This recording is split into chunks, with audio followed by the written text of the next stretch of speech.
Hello everyone, today we are talking 3 Edinburgh ghost stories. Edinburgh is notorious for its gruesome history and ghost stories and things like that. And since we're in October and we're heading towards the scariest time of the year, Christmas, I thought we would do some ghost stories. Because there's loads. The thing is, there's an abundance. There's a ridiculous amount to choose from in Edinburgh for ghost stories. So I've just picked 3 at random, kind of sort of central area. We'll go to where they're based and hopefully we'll not get spooked. But before we get started on all of that, if you haven't subscribed already, why don't you ding that subscribe button? Come on, join Clan Broomford, you know you want to. Also, I want to give a massive big thank you to these names you can see in front of you right now. These people support the Broomfords on Patreon. They are absolutely incredible. So I want to say thank you to every one of them. And if you want to become a Patreon and get extra videos, this month they're going to get to see some of our honeymoon. You can go down and, you know, click the Patreon thing. I'm not having a good morning right now. I've cut across Arthur's Seat to go to the centre of town, or at least Holyrood Park. The grass is really dewy, you know, it's got that morning dew on it right now. My feet are soaking. Look at my feet. Look how wet. I've not walked far, and they are soaking. It's going to be that sort of day. So, Edinburgh ghost stories. Yeah, there's loads to pick from. Loads and loads to pick from. So like I said, I've just picked 3 that, one of them I've known since I was young. The other 2, I didn't really know. But one of them, I've known since I was really young, which I think I'll do last. But right now, we need to head to the centre of town. So we're going to start with the tale of Thomas Weir. Now, Thomas Weir was a well-respected gent in Edinburgh around about the 1600s. He was a military man, he was a Presbyterian, he was a very well-known public speaker. In fact, apparently people used to go to his house to listen to him do sermons at the weekends and things like that. And for the majority of his life, this is what he was known as, this very well-respected, very well-spoken gent about town.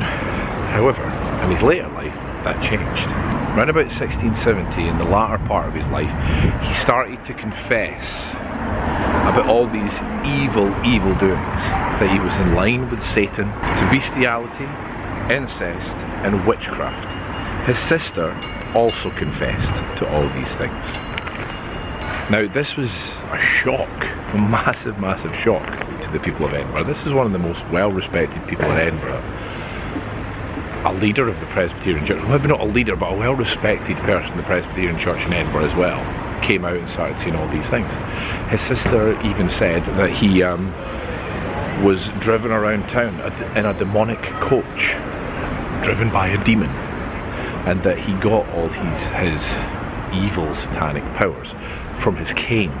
Now later on, people would start to say, yeah, his cane used to dance about in front of him as he walked. Now, if his cane did magically dance about in front of him, you would think that at some point people would be going, that's alright. Ah well. So this demonic cane, people knew danced about in front of him, no one thought that's a bit odd. But this took a while for the authorities to believe him. Because they're like, no, you're this well-respected gent, this can't be true, this can't be true. It took a while, but eventually the things he kept confessing to, they went, okay, yeah, this is gone beyond a joke now, you are definitely not nice. And he had a very quick trial, and was found guilty. I think it was like, did you do it? Yep, you're guilty. That was it. After he died, people didn't want to buy his house. People were like, I don't want to live there.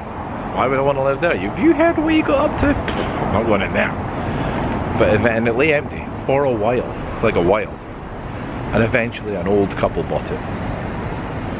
Now, this old couple stayed in it for one night and then left. They went, nah, that place isn't nice, things happened.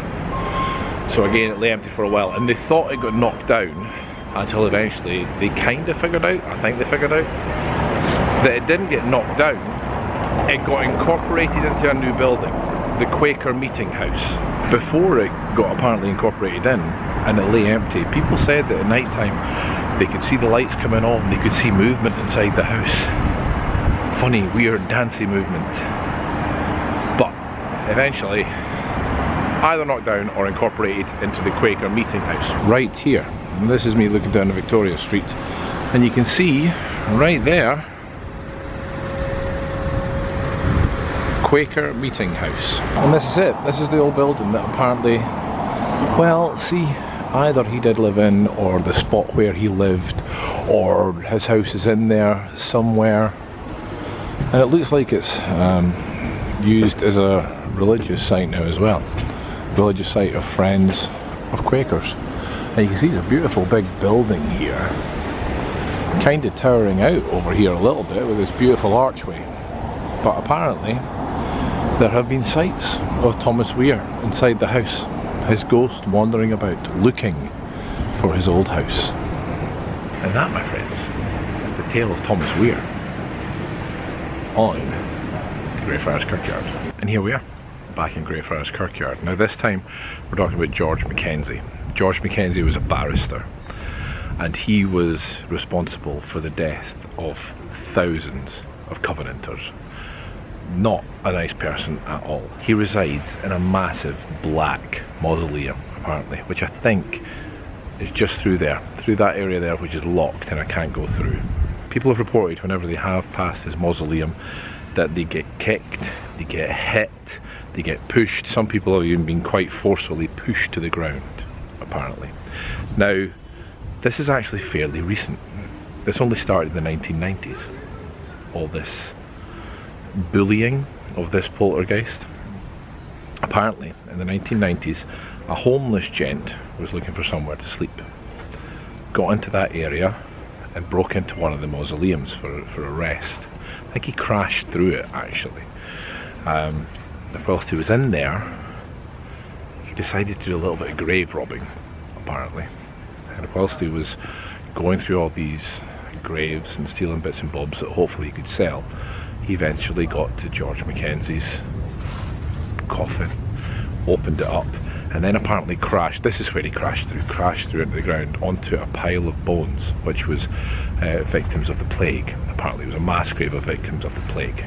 Anyway, this disturbed George Mackenzie's spirit, and ever since then, apparently, anyone who he chooses as they walk past his grave might feel the odd nudge or push or punch. But that is somewhere in there. There is a tour here in, or based sort of around about this area, which will take you into that area of the graveyard. I don't have the keys and I'm not allowed to go in there, unfortunately. But if you are interested in going on one of these tours, there's so many. There is so many great nighttime, historic, ghost, eerie, gruesome tours, because Edinburgh is full of stories, paranormal or otherwise. So yeah, if you are interested, look it up. There's lots of them. I may be wrong, but I think the one that takes you in there is the City of the Dead tours. So look it up and check it out for yourself. But there are loads, not a sponsor.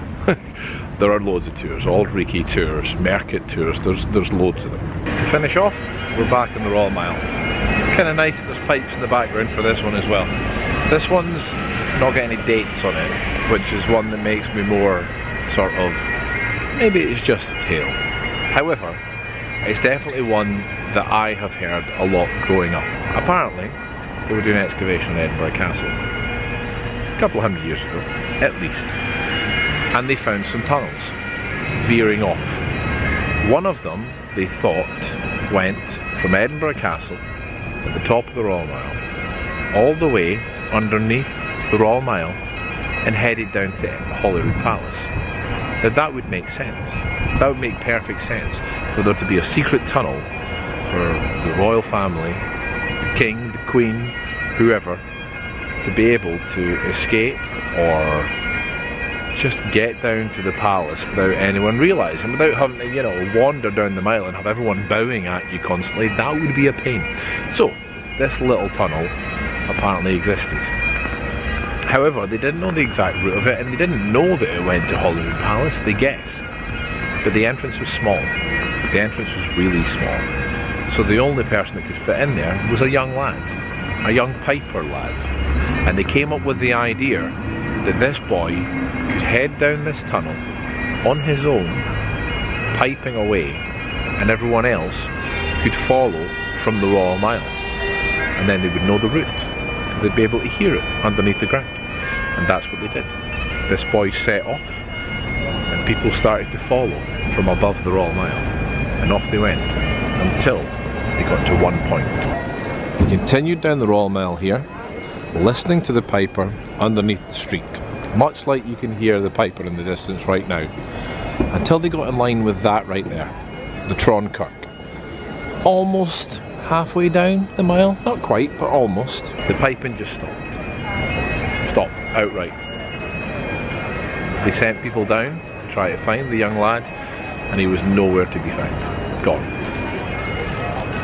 They very, very quickly apparently sealed up these tunnels after that, and they've never been opened up again. Whether they exist or not, I don't know.